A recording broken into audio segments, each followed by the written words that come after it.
I hate you. You're not our real mom. Emma's words echoed through the house as she slammed her bedroom door. Her twin brother Ethan stood in the hallway, his expression cold and distant.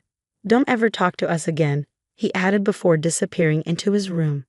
I stood there, frozen, my heart shattering into 1,000 pieces. My name is Olivia Turner, and at 42, I just watched my own children, my precious twins, turn against me because of a carefully crafted lie. It started 3 weeks ago when my sister-in-law, Diana, moved in with us temporarily after her divorce. She'd always resented me, but I never imagined she'd go this far. While I was away at a teacher's conference, she told my 16-year-old twins a story about their real mother, a woman she claimed I had forced out of their lives when they were just babies. Your real mom loved you so much, she told them, spinning a tale of how I had supposedly swooped in during their parents' rough patch, stolen their father's heart, and driven their birth mother away. Olivia made sure she could never contact you again. I found out what she'd done when I returned home to find my children's photos of me turned face down, their doors locked, and their eyes filled with hatred. My husband James was away on a business trip, and Diana had perfectly timed her poison. Now, sitting in my home office surrounded by 16 years of memories, first steps, birthday parties, school plays, I felt the weight of their rejection crushing me. On my desk sat the twins' baby album, filled with photos of my pregnancy, their birth, every precious moment. But Diana had convinced them these were all elaborate lies. They were too young to remember, she told them. Olivia's been pretending all along. Why do you think there are no photos of you as newborns with her in the hospital? Of course there weren't. I'd been in a coma for 2 weeks after a complicated cesarean. James had taken photos, but I wasn't in them because I was fighting for my life. It was a detail I never shared with the twins, not wanting them to carry that burden. My phone buzzed. Another message from Diana. They deserve to know the truth about their real mother. The irony of her words would have been laughable if it hadn't hurt so much. I am their real mother. Every stretch mark, every sleepless night, every moment of their lives was etched into my heart. But Diana had twisted everything, using the gaps in their childhood memories to plant seeds of doubt. I opened my laptop, staring at the draft email I'd written to James. How do you tell your husband that his sister has destroyed your relationship with your children? That she's used her position as their beloved aunt to tear apart our family? The sounds of the twins moving around upstairs made my heart ache. Just last week, Emma had crawled into my bed during a thunderstorm, seeking comfort like she had since she was little. Now she wouldn't even look at me. Diana's voice drifted down from upstairs, consoling them.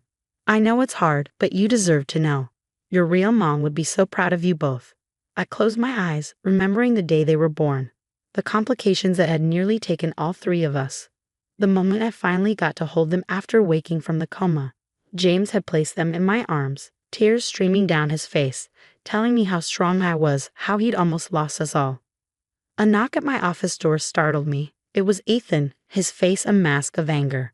We found Mom's letters, he said, throwing a handful of papers on my desk. The ones you hid from us. My hands trembled as I picked up the papers. They were letters all right, but I'd never seen them before. The handwriting was unfamiliar, the dates impossible. They were supposedly written when I was still in the hospital, unconscious. Diana found them in the attic, he continued, his voice cold. She says you've been hiding them all these years. I examined the letters more closely, my blood running cold. These weren't just fake. They were an elaborate deception.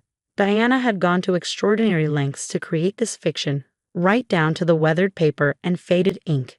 Ethan, I started, but he cut me off. Save it. We know everything now. How you made her leave. How you've been lying to us our whole lives. We're going to find her, our real mom, and there's nothing you can do about it. As he stormed out, I heard Diana's satisfied sigh from the hallway. She'd orchestrated this perfectly, taking advantage of teenage vulnerability and family trust to tear my world apart. I picked up my phone again, this time dialing Dr. Sarah Matthews, the obstetrician who had saved our lives 16 years ago.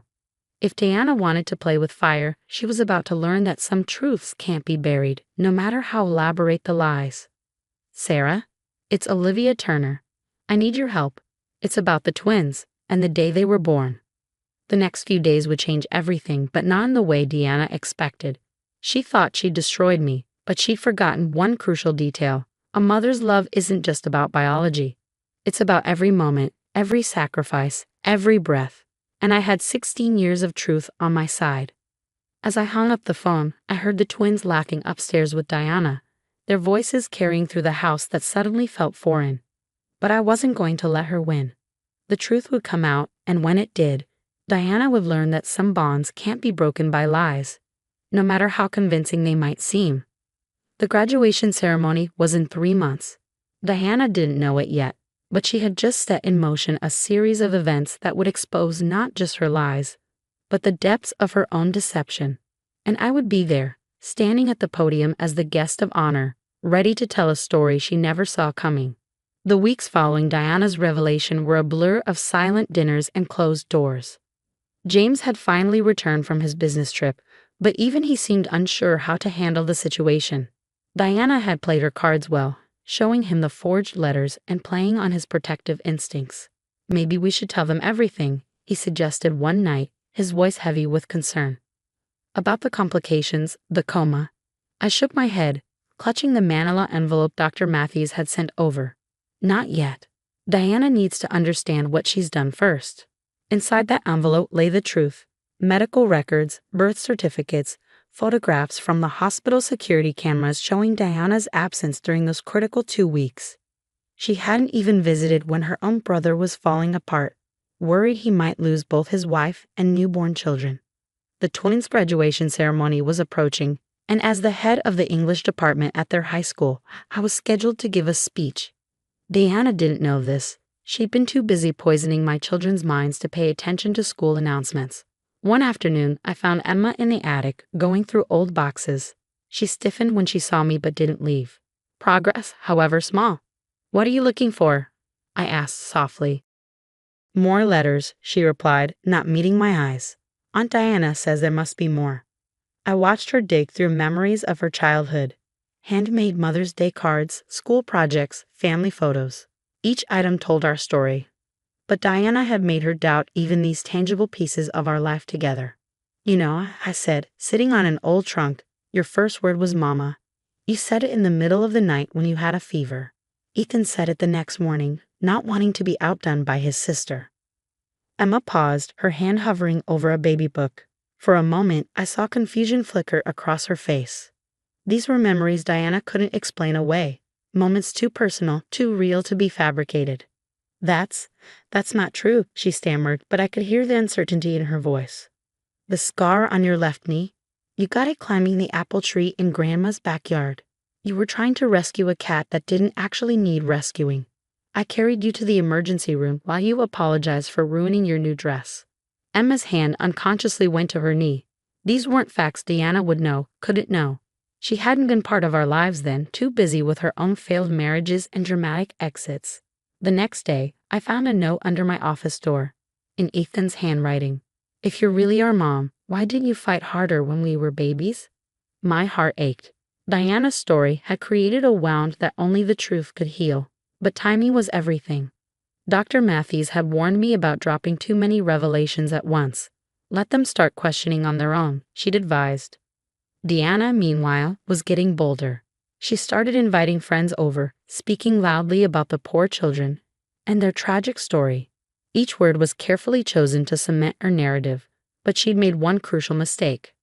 One of her friends was a nurse at the same hospital where the twins were born. "Diana?" I overheard the friend say one afternoon. "I don't remember you ever visiting when the twins were born. Weren't you in Europe with your second husband?" The silence that followed was deafening. Diana quickly changed the subject, but the damage was done. Small cracks were beginning to appear in her carefully constructed facade. 2 weeks before graduation, I was preparing my speech when Ethan appeared in my office doorway. He looked troubled, clutching something in his hand. "I found this," he said, placing a worn hospital bracelet on my desk. "It has your name on it. Same day we were born." I picked up the bracelet, memories flooding back. I'd worn it for those 2 weeks in the coma, James refusing to let the nurses remove it even after they said I might not wake up. "There's something else," Ethan continued, his voice uncertain. "I asked Grandma about the letters Aunt Diana found. She said Diana wasn't even in the country when we were born." The truth was starting to unravel Diana's lies, thread by thread. But she wasn't going down without a fight. That evening, she announced at dinner that she'd hired a private investigator to find their real mother. James nearly choked on his food, looking at me with panic in his eyes. I simply smiled. "That's interesting," I said calmly. "I look forward to seeing what they find." Diana's confident smile faltered slightly. She hadn't expected this reaction. Later that night, I heard the twins whispering in Emma's room. "But why isn't she upset?" Emma asked. "If she really stole us, wouldn't she be trying to stop us?" "Maybe," Ethan replied. "We don't have the whole story." Diana had underestimated the intelligence of my children. They were starting to see the holes in her story, questioning the inconsistencies she couldn't explain. The next morning, I left a photo album on the kitchen table, not the usual family photos, but medical pictures from the day of their birth. Me, unconscious in the hospital bed. James, holding their tiny hands through the incubator windows. The dates clearly visible on every image. When Diana came down for breakfast and saw the album, she went pale. She grabbed it, trying to hide it before the twins could see. But she was too late. They had already been looking through it when she came in. "Aunt Diana," Emma said, her voice shaking, "why are you in Europe in your Facebook memories from when we were born if you were there with our real mom?" The graduation ceremony was 3 days away. Diana's lies were unraveling faster than she could spin new ones, and soon she would have nowhere left to hide. I sealed the final envelope containing my graduation speech, knowing that the truth it contained would change everything. Diana thought she had written the ending to this story, but she was about to learn that some tales can only be told by those who live them. And I had lived every single moment, from the first heartbeat to the last lie. Graduation day arrived with a crisp morning breeze. The school auditorium buzzed with excitement as families filed in, finding their seats among the sea of proud parents and relatives. Diana sat with our family, her usual confident smile now tinged with nervousness as she watched me take my place at the podium. She hadn't seen the program until now. Her face paled when she read. Keynote speaker, Mrs. Olivia Turner, head of English department and recipient of the Lifetime Achievement Award for Educational Excellence. The ceremony began with the usual proceedings, the principal's welcome, the valedictorian's speech. Then came the moment that would change everything. And now, the principal announced, "I'd like to invite Mrs. Turner to share a special message with our graduating class," particularly noting her unique perspective as both an educator and a parent of 2 of our graduating seniors. I'd approached the podium, my heart steady. The twins sat among their classmates, their expressions a mix of confusion and apprehension. Diana shifted uncomfortably in her seat. 16 years ago, I began. I lay in a hospital bed at St. Mary's, fighting for my life after giving birth to twins. A murmur rippled through the audience. The doctors had warned me about the risks of carrying twins at my age, but some things are worth fighting for. I pulled out the first photograph, the hospital security footage showing James rushing through the corridors. This was taken at 3:42 a.m., June 15, 2007. My husband had just been told he might lose all 3 of us. Diana's face had lost all color. In the graduate section, Emma and Ethan sat completely still, their eyes fixed on the screen behind me. For 2 weeks, I lay in a coma while my babies fought their own battles in the NICU. Their father never left the hospital, sleeping in chairs, praying for a miracle. And where was their aunt, who claims to know so much about their birth? I paused, letting the question hang in the air. According to her own social media posts, enjoying her honeymoon in Paris with husband number 2. The next slide showed Diana's Facebook memories, the ones she'd forgotten to delete. Her in front of the Eiffel Tower, dated exactly when she claimed to be witnessing this supposed tragedy unfold. The truth about family isn't just in DNA or birth certificates. It's in the smallest moments, the first words, the scraped knees, the thunderstorm comfort sessions. It's in knowing that your daughter is allergic to strawberries but loves strawberry-scented shampoo. It's in remembering that your son sleeps with his left sock on inside out because he thinks it brings him luck during tests. Tears were flowing freely now, not just mine, but Emma's and Ethan's too. Diana started to stand, but James firmly pulled her back down. "To my children," I continued, my voice strong, "I'm sorry I didn't tell you about the coma. About how close we came to losing each other before we even had a chance to begin. I wanted to protect you from that fear. But I'm not sorry for a single moment we shared since then, because every one of those moments is real, true, and ours." I pulled out the final piece of evidence, the DNA test results Diana's private investigator had secretly sent to my email yesterday, along with an apology for being part of her scheme. And to those who think they can rewrite history with forged letters and invented memories, remember this: the truth has a way of revealing itself. Always. The auditorium erupted in applause as I finished. Through tear-filled eyes, I saw my children rising from their seats, breaking protocol to run toward the stage. They crashed into me with such force that we almost fell, their arms wrapping around me in a desperate embrace. "Mom," Emma sobbed into my shoulder, "we're so sorry. We should have known. We should have trusted you," Ethan added, his voice thick with emotion. Over their shoulders, I watched Diana slip out of the auditorium, her web of lies finally untangled. James joined our family hug, his eyes conveying both love and regret for ever doubting. Later that evening, as we celebrated at home, Emma brought out the letters Diana had planted. Without a word, she and Ethan tore them to pieces, letting go of the lies that had briefly poisoned our family. "How did you stay so calm?" Ethan asked as we sat together on the porch swing. "When we were so horrible to you." I smiled, pulling them both closer. "Because I knew the truth would win. Real love always does." The next day, we received a message from Diana. She was moving across the country, away from the mess she created. None of us tried to stop her. Some bridges, once burned, are better left as ashes. My phone buzzed with a text from Emma. "Mom, can we still have pancakes for dinner like we used to? The ones with chocolate chips in the shape of smiley faces."